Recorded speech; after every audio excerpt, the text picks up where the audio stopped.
Актриса Фариза Ескермес соңғы кездері денсаулығының нашарлап жүргенін айтты. Фариза Ескермес өзіне еліктейтін оқырман қыздардан өзінен үлгі алмауын өтінді. Оқырманның «Сіз сияқты сымбатты болғым келеді. Құпияңыз неде?» деген сауалына актриса: «Достар, ыңғылмаңдар.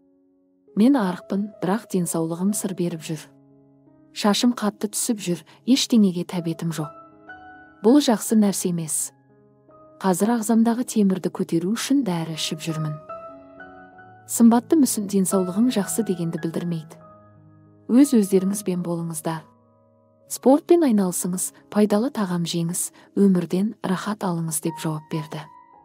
Сондай-ақ актриса басқа қыз-келіншектер секілді қазан ошақтың басында жүрмейтінін мойындады. «Мен үйде тамақ жасамаймын.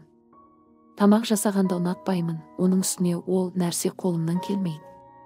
Күнде дәмханаларға барамын, тапсырыс беремін, немесе түсірілім алаңында тамақтанамын», дейді Фариза.